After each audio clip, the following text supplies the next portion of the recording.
Welcome to Evil Live Play, the live media commentary show that answers the question, are all vampires evil bloodsuckers? Subscribe to the channel because today we are reviewing, I didn't update this at all, it still says The Hobbit.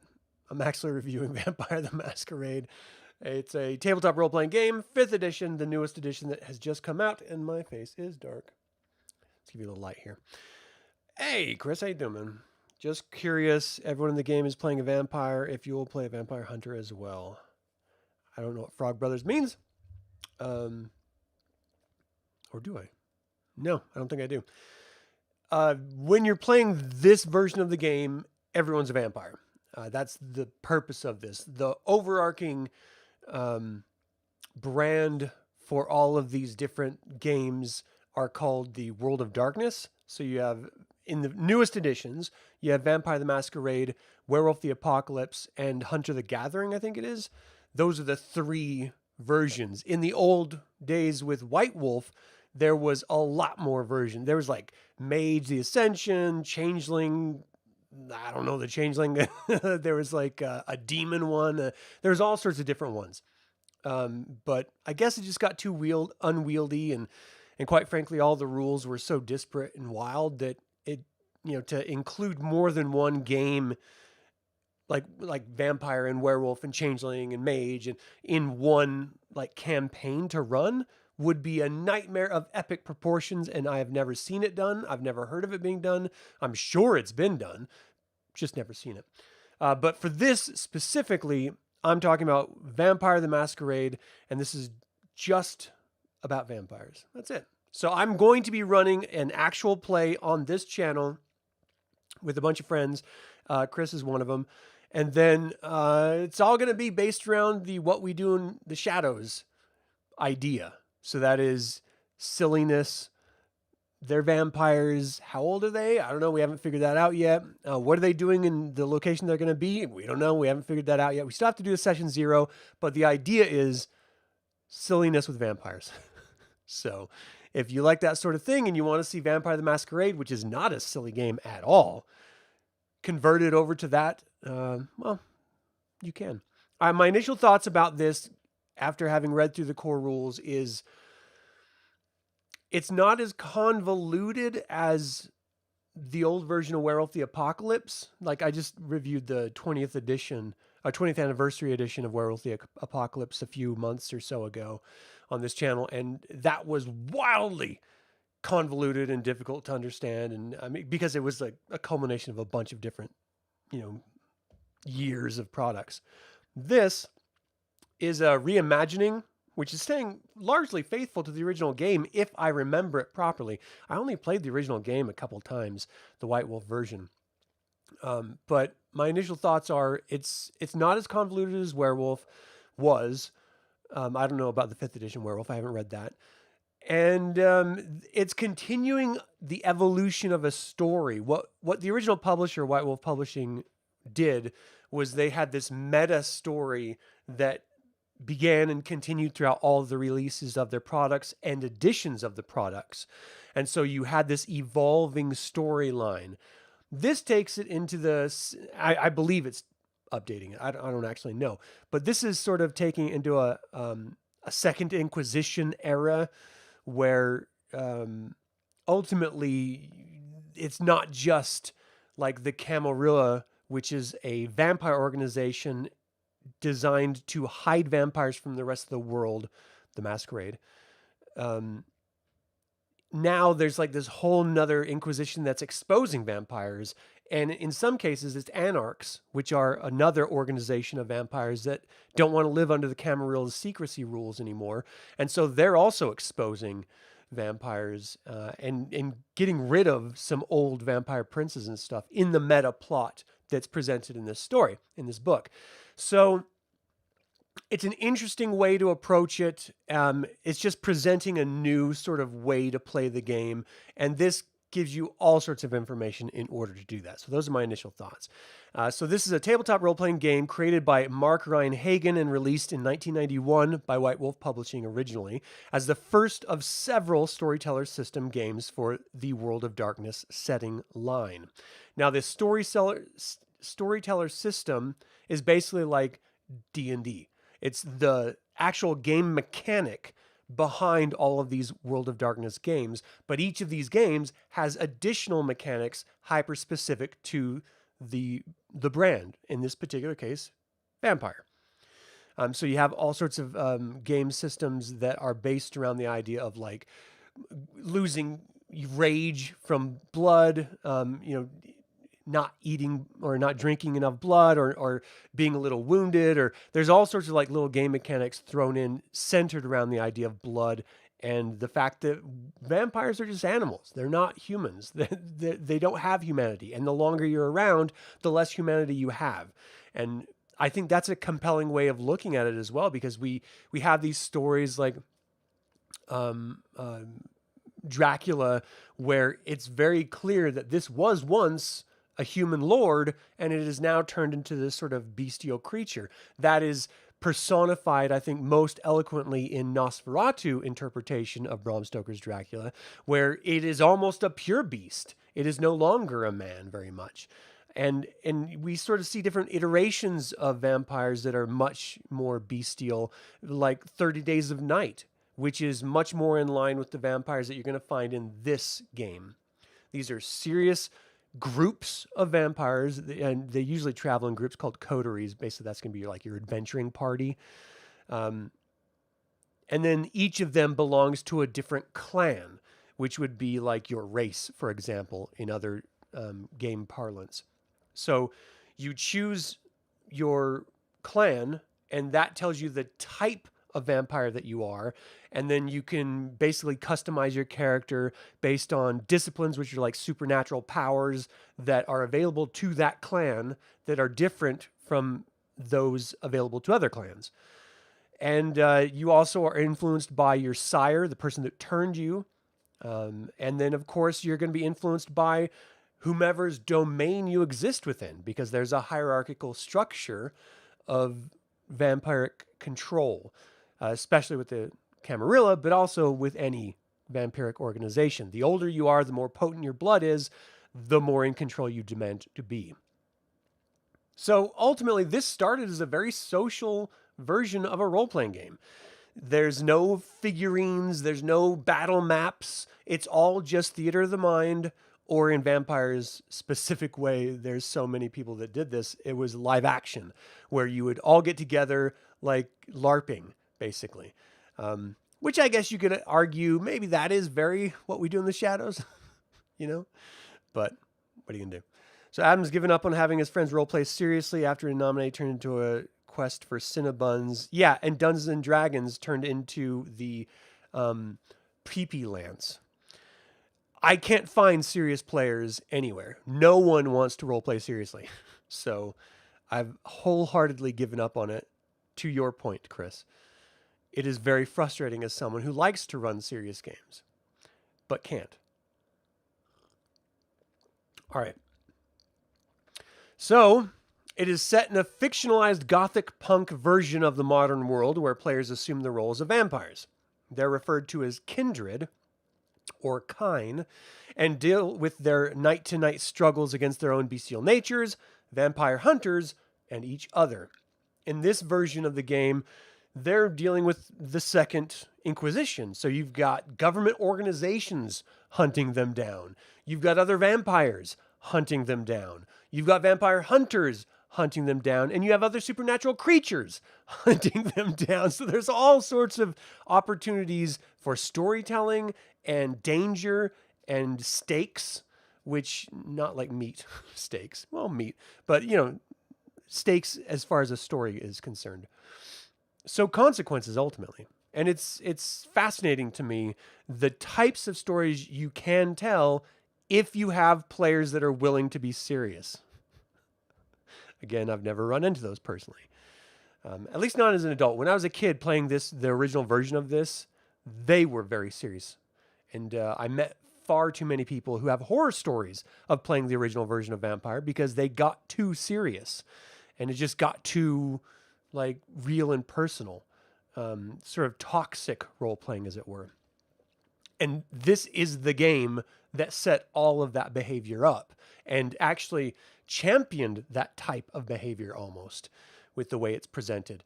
And which is kind of shitty because you want to have fun when you're playing a game. You want to be immersed as you're playing a game, but you don't want to feel shitty about it afterward. You want to feel like you had an experience, like you went to a movie. Maybe there's a catharsis at the end. Maybe there's something that, draws you back the next time other than just feeling like a shitty ass player because the other players are dickheads.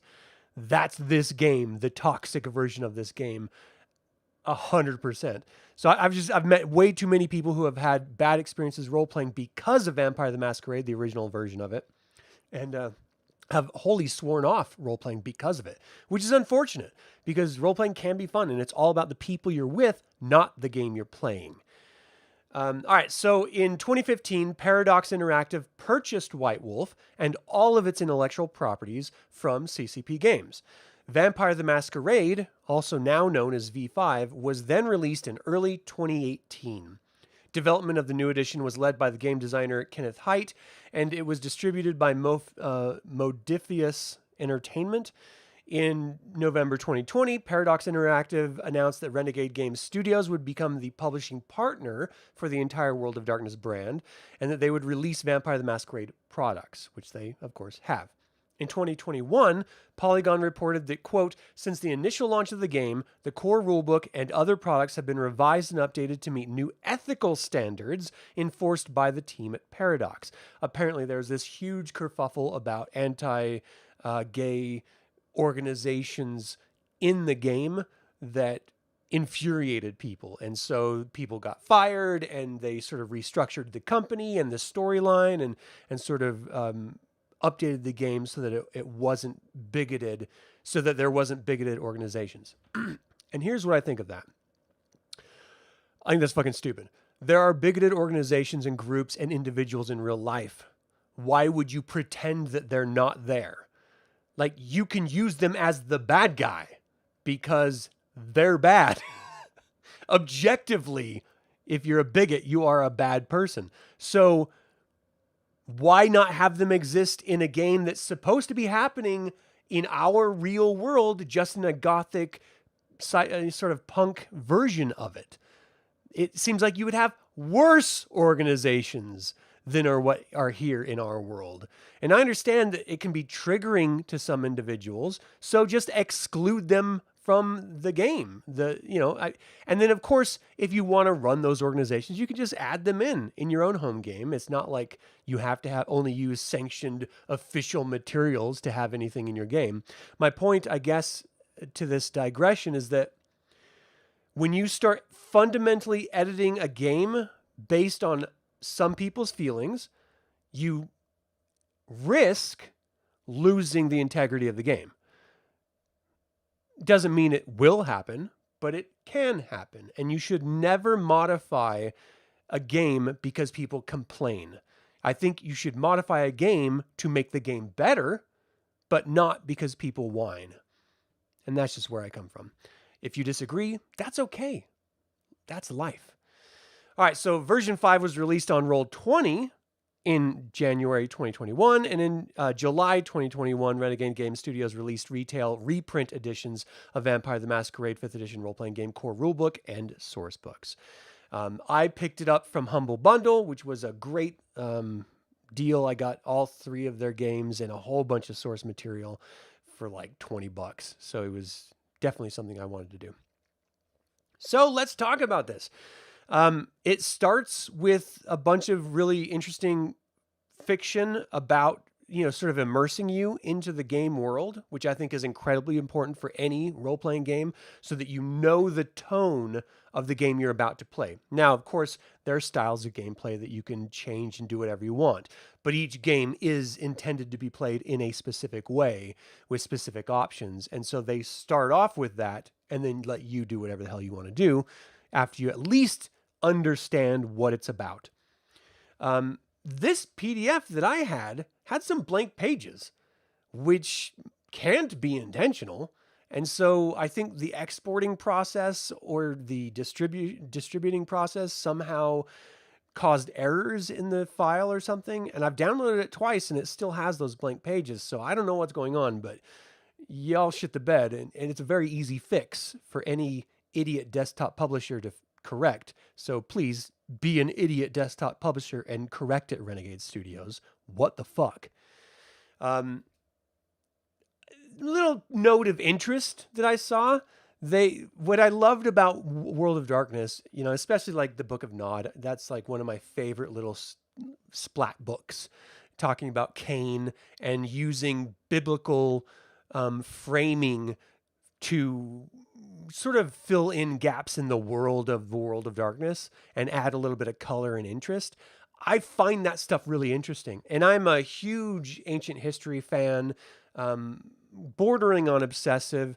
And so they mentioned Göbekli Tepe in this, which is in our real world an unknown of origin developed ancient historical buried site that is only a fraction of having been uncovered. And what we've learned is that there are ancient civilizations that created massive stone relief carvings in stone in architectural design that did not exist when it was created through our testing means of dating it. So it happened before the last ice age, like in the heat of the last ice age. And then it was covered up, and then the ice age happened, and then it was uncovered in our modern day. And we're looking at stuff that should not exist because our modern history does not explain how it could exist. That's fascinating. But then this game takes that knowledge and says, no. That was actually Enoch who did that before the flood, and then like adds this whole other sort of contextual understanding of this site. And I love it when fiction does that. They take something that in our real world is very interesting and strange, and then extrapolates on it and adds depth for the game. I think it's great. You'd like to play a circus game at some point. You had a tragic backstory for all your nominated character whose lover was trapped in hell. Yeah, I think you had a great backstory, and I think it does lend itself to a real serious game. I think the reality is it would have to be like a solo game if we wanted to make it serious. And I just don't have a lot of time for games right now. But I am going to run this game. I think it'll be fun. And then maybe we can do a solo sessions, or maybe get another person or two in there and just frame it. This is going to be a serious game. The great thing about the friends you've had on the channel, you can see anyone complaining about the theme being too real or anything immature like that. Yeah, no. I do my best to find players that are willing to get into like gritty subject matter, adult subject matter, but have fun with it. And these are just people that I've gamed with over the years that I've just had fun with. And, I don't know. I have a harder time finding players to play D&D games than I do to play weird one-offs like Star Wars or In Nomine or World of Darkness games or something like that. You heard something about the game's lore has Cain being the first vampire cursed for killing Abel. Not quite.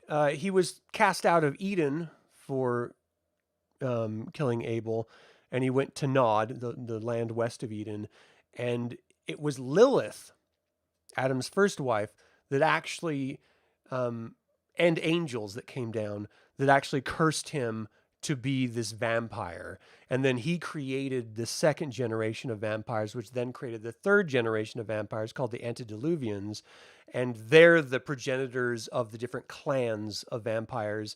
And they're sort of like the stepping stone for all the vampires in the game world itself. There are organizations that hyper focus on Cain's origins. There's versions that hyper focus, like organizations that hyper focus on Lilith's being the progenitor of all vampires. It just depends on where you want to be for your character in the lore of the game. But that's the strength of this game, I think. World of Darkness in general, but specifically this game. They do a really good job giving you as many possible options for character development and design that's lore-based rather than statistic-based. And I find that very good because that allows you to customize your characters in immeasurable ways. And there's nothing worse than having canned, tropey characters. You want it to be personal. You want it to reflect something, either the campaign or your own tastes or whatever it is, but you want it to be different from other versions of that same vampire. you may both be like Bruja or whatever, but ultimately you're going to be customized and different with your belief systems, with your sires, with your locations that you're found in, the political dynamics. And another thing that I really liked about Vampire the Masquerade that I never actually played the aspects of it, but I did in Nomine, was the political side of things. This is a highly political game, so much so that they have game mechanics for just like basically debating, which is weird. But, if you're going to get in an argument with an organization or a sire or something, you as the player may not be able to make compelling arguments because you're you and you're not your character. And so you do your best, but there's actually game mechanics, and I don't know if they were in the original version. We never used them if they were, but there's game mechanics in this version that allow you to work through the contesting of ideas and challenges of a social encounter rather than just pure combat stuff, which there is that too. So I guess this is a good time to just talk about the basics of the storyteller game system, because that's at the backbone of all World of Darkness properties. And it's a D10 system, and you build up a dice pool, and basically you take 2 stats in order to build up your dice pool, depending on what you're trying to do, and you roll them. Anything over a 6 is considered a success. And ultimately, your success in the action is determined by whatever the difficulty number is assigned by the storyteller or dungeon master or game master. So if you want to say jump over a fence, a high fence, we'll say, you take 2 skills that are relevant to that. One of them is going to be a trait. One of them is going to be a skill. And then however many dice you have in that, which are just considered dots on your character sheet, let's say you have 7 of them, you roll the 7 10-sideds. 3 of them are 6 and above. The storyteller says, well, you're going to need at least 2 successes in order to jump over that fence. Well, you just rolled 3, so you successfully jump over the fence. You can measure degrees of success by how many successes you get, and it's not necessary because you succeed if you succeed, but ultimately degrees of success are really come into play when you're contesting roles. So if you're just trying to do something in the game world that is out of the ordinary, that only involves you and maybe the environment or something, well, then you just roll a test. But if you're going to do something against another player or against a storyteller player character or an NPC, non-player character, well, then it's going to be a contested roll. So basically, both of you are going to get your dice pools. You're going to roll your dice, however many successes you have over 6. You compare those. Whoever has the highest number wins out. And then if you're fighting, for example, the number of successes go into how much damage you cause the other person. And their numbers of successes, I think, goes to help mitigate the amount of damage. I'm still a little bit hazy on some of the rules after having read through it the first time, because there are a lot of sort of variables that are hyper-specific to Vampire. But I'm just going to have to play it to get it, because that's how I learn best. Some people learn best by reading. I learn best by doing. It's just how I've always, sort of worked. In what ways do you think this game is stronger than in Nomine? I don't think this is stronger than in Nomine. In fact, I think all World of Darkness games that I've ever played, which is only Werewolf the Apocalypse and Vampire the Masquerade, would be better if they used in Nomine game mechanics and not their own convoluted systems, because it is very strange. Like some of the roles that you have to make that are hyper specific to the vampire game versus the werewolf game versus the mage game versus the hunter game versus the changeling game versus the demon game and all the other versions. They have like the standard mechanics and then all their other shit piled on top. And it becomes unwieldy and just awkward and strange. I was going to do a style video for In Nomine based on World of Darkness after I judge all of the 5th edition games, after I review them, not judge them, and make a video on how they would actually be better if you just played it if you played it in Nomine. because it's more of an intuitive system. It's a much more simple system, and I just think it works better for the game itself. But that's just me. Everyone's going to have their own opinion about game mechanics. So ultimately, oh, that looks weird. Why does that look like that?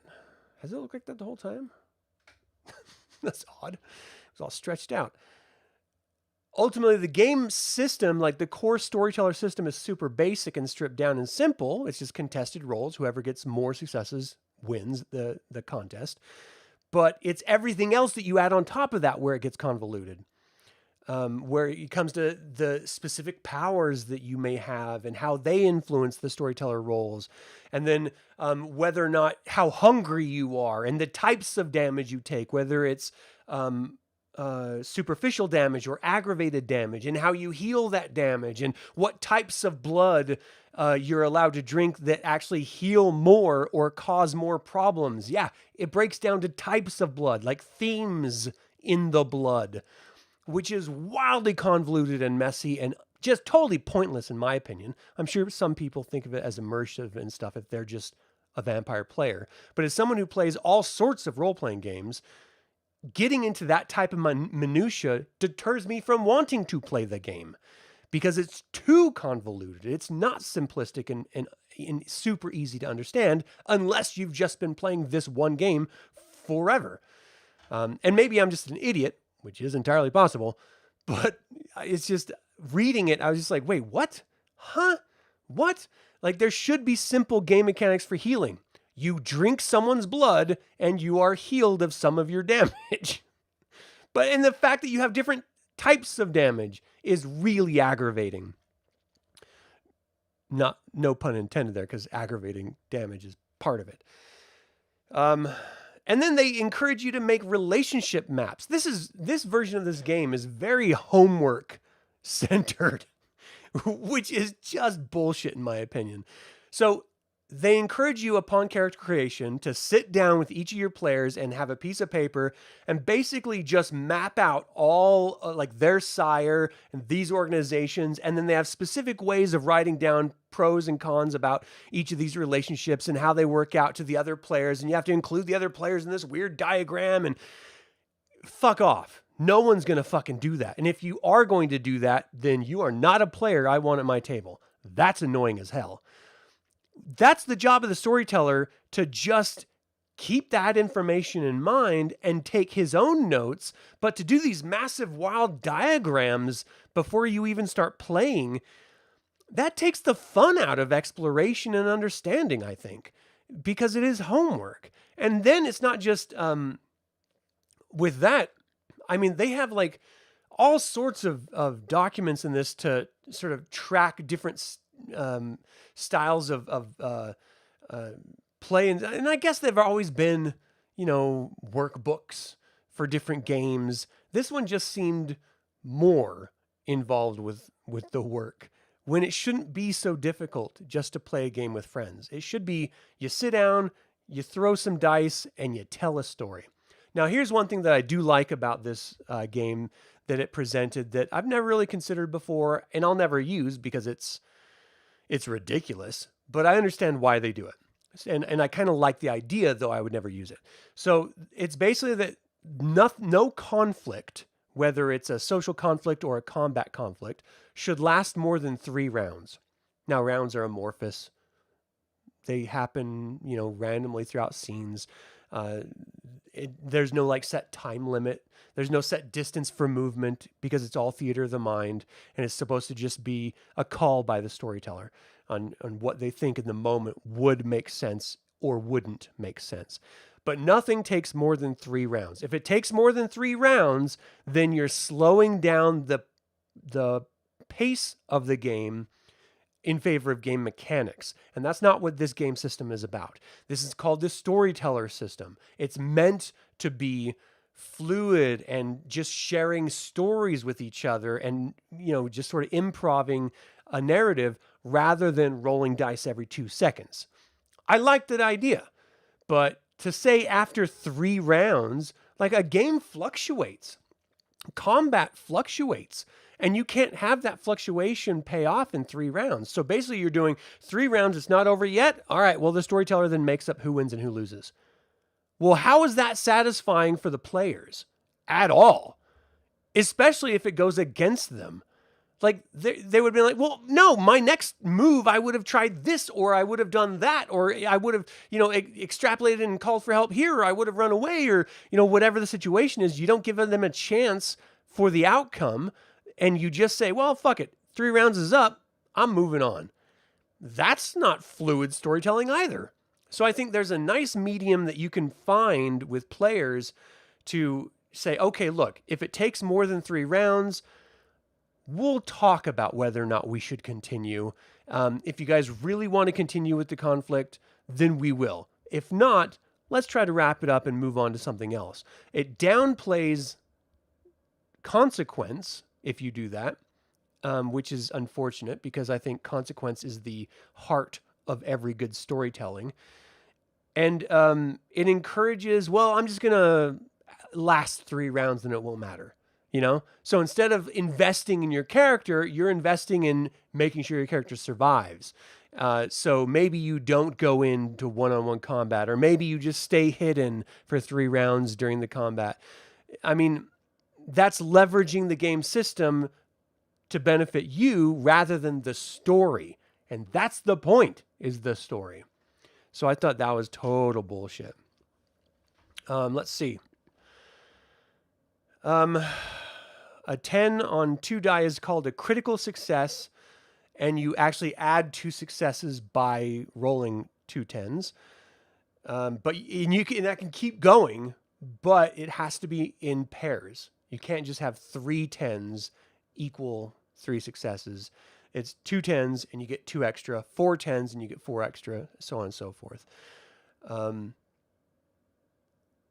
Let's see what else. I mean, there's traits, attributes, and skills. This is another downfall I think we find, and it's really the worst in Call of Cthulhu. This is Call of Cthulhu's huge downfall, in my opinion, is they have a bazillion skills listed on the character sheet that are totally irrelevant to the player. Half of them may be relevant, some of them may be relevant, but when you list out skills on a sheet, you tell players these are the only things that you're capable of doing. So they stop coming up with new idea and inventive ideas because, well, all I can do is what's on this page. These are my only options. So my solutions are going to be derived from the presented options. And I think that's a shortcut to role-playing. There should be no skills. You should have abilities, but other than that, everything should be player invention. Because then it's not limited. Then they can do whatever the hell they want, and they're relying on their dice rolls to dictate whether or not success or not. So have your primary, traits or attributes, but listing out a whole bunch of skills, I think it's the worst version of a role-playing game. And unfortunately, you see that in a lot of role-playing games. Well, virtually all of them nowadays, unless you're going to do like some old school role-playing games, which are always better because of it. So, I don't know. Hunger, it can drive you to frenzy. You have to do these rouse checks, which I'm still not certain about when or why to use the rouse checks in order to increase your hunger, which is like this aspect of your lack of control because you are a monster. You have to feed. That part of it makes sense. Victims' resonance or blood affects vampires in different ways. And so that's what I was talking about, like this type. The theme of the blood, that's the resonance of the blood. Certain victims have certain resonance that certain types of vampires are more prone to benefit from or not. And that just gets ridiculously convoluted. There are advanced combat rules if you want to be more hyper-specific, which are fine, but there's nothing about round time, action time, movement distance, nothing about playing on a battle map. I mean, it's all very much theater of the mind based. I grew up with theater of the mind, so I don't mind it. A lot of people nowadays do mind it. And so if you're a vampire player, then you don't care because that's how you've always played it. But if you're like a D&D player and you want to try out vampire, it could be a problem. So, especially if you're a modern player. So always keep that in mind as well. I like that they have so much story background for all sorts of different organizations and all sorts of different government and vampire organizations and stuff. All sorts of different lore, which I love as a backdrop. And ultimately, I think this is a very interesting game that could use some development work to, simplify it, break it down to be more accessible and more fun for new players specifically. But it is a game that I'm going to run, and I'm probably going to have a great time, not because of the game's system, but because of the people I'm going to be playing with. So for that reason, I gave this 4 out of 5 Evil Eyes. That's a really good review. Not perfect because it does have some flaws. And if I would have really thought about my review a little bit more before I got on here, I probably would have given it 3.5 Evil Eyes out of 5 Evil Eyes. It should be more intuitive. It really should. I shouldn't have to read nearly 500 pages to understand a game. That's ridiculous. And that's what I had to do for this stupid book, which is just way too much. So that is my review. Let me know what you think of Vampire the Masquerade. Have you ever played the 5th edition version, and what do you think of it? Do you prefer the older editions? And do you mind Theater of the Mind, or do you modify it so that you do be able to leverage like VTTs and actually have tokens and battle maps and stuff? Let me know in the comments below. Thank you so much for tuning in. As always, remember, the evil spelled backwards is live, so get out there and be evil.